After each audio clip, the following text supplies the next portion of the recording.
Bagaimana Anda dengan penuh kasih merangkul dunia yang membenci Anda karena Kristus? Hari Rabu yang diberkati untuk semua. Inilah refleksi kita hari ini.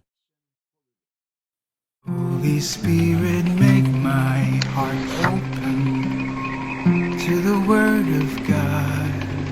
Make my heart open to goodness. Make my heart open to the beauty of God every day. Amen.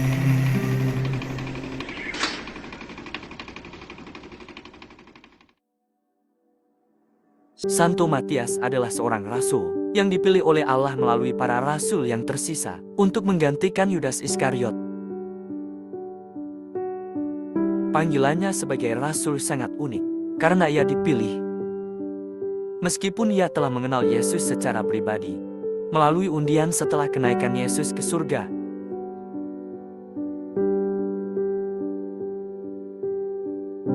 Petruslah yang mengusulkan agar sekitar 120 murid yang berkumpul menominasikan 2 orang untuk menggantikan Yudas. Ia memiliki satu syarat. Seperti para rasul lainnya, rasul yang baru haruslah seseorang yang telah menjadi murid sejak awal.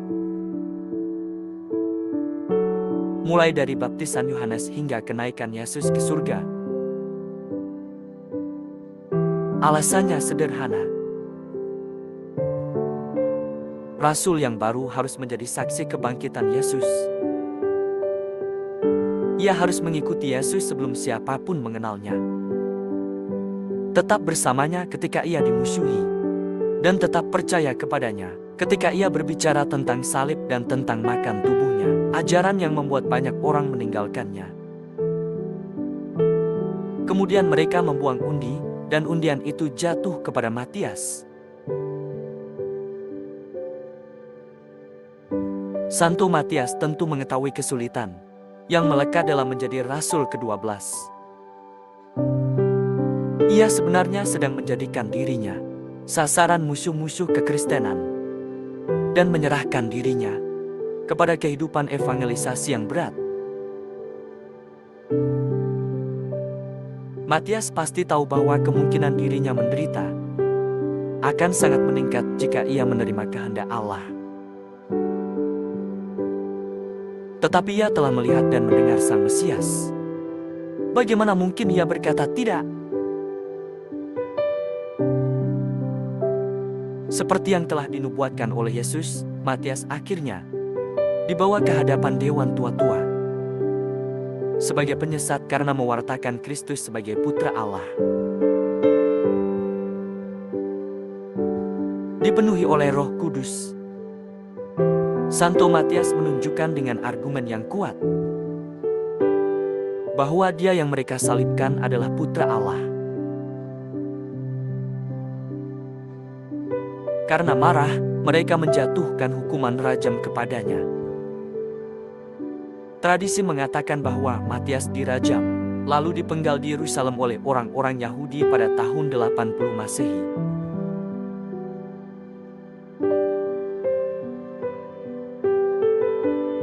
Dalam bacaan Injil hari ini, kita menyaksikan kelanjutan doa Imam Agung Yesus yang menjadi waktu yang tepat untuk mempersiapkan diri menyambut Roh Kudus dalam hidup kita. Segala sesuatu yang dilakukan Yesus dalam hidupnya, dilakukannya dalam nama Allah. Bahkan, Yesus adalah perwujudan nama Allah, yaitu Yahweh. Bangsa Israel menyebutnya sebagai Adonai, Hilyas, atau Tuhan. Pada hari Pentakosta, Petrus menyatakan bahwa karena kebangkitannya, Yesus adalah Tuhan, sementara Paulus mengatakan bahwa hal ini terjadi supaya setiap lidah mengaku bahwa Yesus Kristus adalah Tuhan demi kemuliaan Allah Bapa. Yahweh, nama Allah itu, menjadi nyata dalam wajah Yesus dari Nazaret.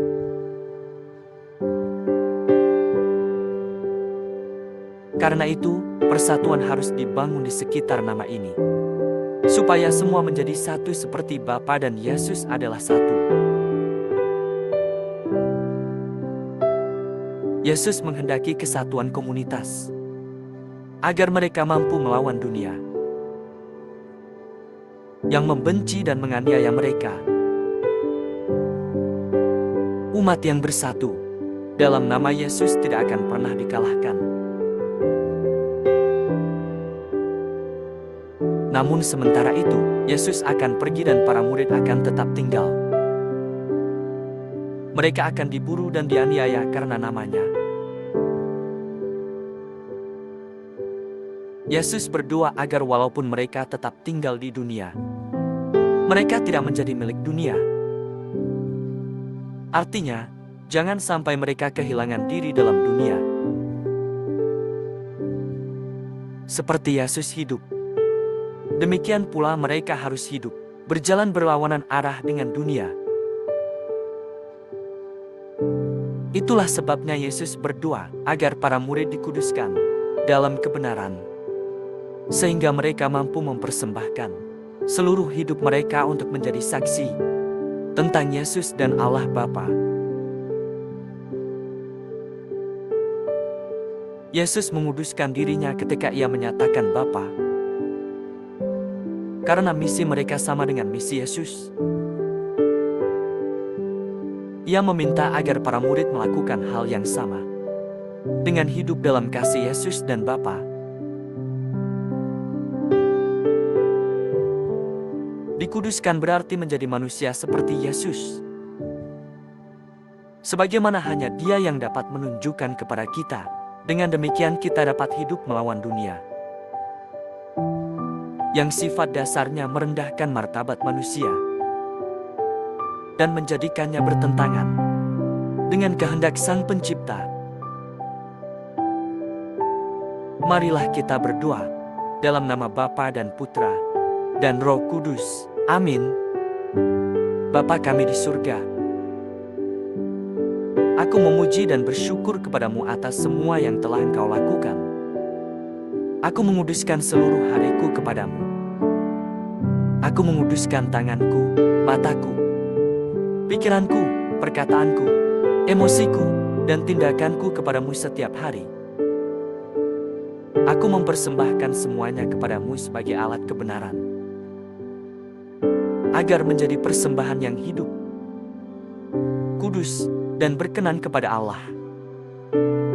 Aku memohon semuanya ini dalam nama kudus Yesus. Amin. Dalam nama Bapa dan Putra dan Roh Kudus. Amin. Tuhan memberkati keluarga Anda, saudara-saudari. Tuhan memberkati Couples for Christ dan Gereja Katolik kita.